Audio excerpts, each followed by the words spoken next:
Los viajes comienzan en el continente africano, más precisamente en Kinshasa, capital de la República Democrática del Congo, conocida desde 1971 hasta 1997 como Zaire por el régimen dictatorial de Mobutu Sese Seko Kukumbwendu Wazabanga. Mwamba Kasadi nació el 6 de marzo de 1947. Era el arquero y figura de la selección de Zaire que clasificó al Mundial de Alemania de 1974. Eran años difíciles para el país africano, donde el dictador modificó la constitución a su antojo, generando lo que más tarde se conocería como el Bula Matadi, un sistema de brutal represión. Pero volviendo a temas futbolísticos, la selección de Zaire era el dueño del continente africano. Semifinalistas en Camerún 72 y campeones en Egipto 74, las eliminatorias fueron muy fáciles contra importantes rivales como Zambia y Marruecos, encajando Kasadi un solo gol y con todas victorias. Los dirigidos por el yugoslavo Blagojević Vidić estaban para quedar en la historia. Todos aquellos laureles y grandes expectativas serían derrumbadas en las principales escenas del fútbol mundial. Lo más triste de todo es que las ingenuidades de los leopardos son recordadas hoy como bloopers, pero más adelante ampliaré sobre el tema.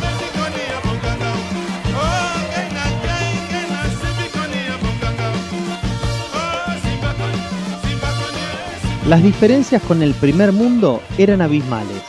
La aventura futbolística de los leopardos por el grupo B comenzó con una derrota ante Escocia por 2-0. El desempeño de un buen arquero fue eclipsado por un miedo escénico que los hizo hasta olvidar el reglamento. Viendo hoy superestrellas del continente negro, como por ejemplo el marfileño Yaya Touré, parece algo de la prehistoria. Para el partido contra Yugoslavia, llegaron varios brujos zaireños con el fin de empujar espiritualmente a la selección hacia una victoria frente al seleccionado yugoslavo. Extrañamente, cuando los brujos llegaron a la concentración zaireña, el director técnico Vidić los expulsó. Los brujos se reunieron en la puerta del hotel donde se alojaban los leopardos y a modo de comunicado de prensa dijeron: "Nos rechaza porque teme que nuestros fetiches ayuden a los leopardos a ganarle a sus hermanos yugoslavos. Vidić prepara una derrota porque no puede traicionar a los suyos". El 18 de junio en Gelsenkirchen, la selección de Yugoslavia los apabulló por 9-0. Del papelón no se salvaron y los brujos no pudieron ante el poderío eslavo. Luego de un comienzo arrollador de los europeos de 3-0 en los primeros minutos, el entrenador hace un cambio de arquero, liberando a Kasadi de toda culpa y dándole la agradable participación a Ndimbi, quien recibió 6 goles más. Kasadi sería el primer arquero sustituido en una Copa del Mundo sin ser por lesión. Mobutu descargó su furia contra el equipo. Él estaba convencido que una derrota ponía en riesgo su poder político y la economía del país. Cercó la concentración, envió su guardia presidencial y los amenazó con que si perdían 4-0 con Brasil, no volverían con vida o mataría a su familia.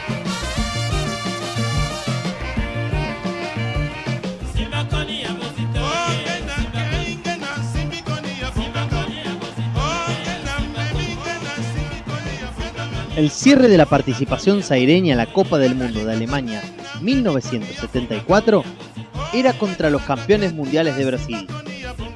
Teniendo en cuenta el contexto con el que vivían los jugadores, ahora podemos comprender aquellos bloopers donde parecían faltos de conocimiento del reglamento, ya que el mismo defensor Mwepu años más tarde dijo: "Me asusté y pateé el balón antes que Rivelino.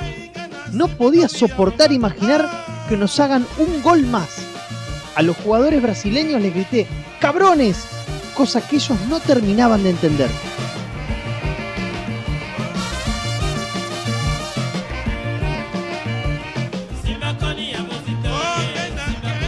Mobutu Sese Seko gobernó de 1965 a 1997.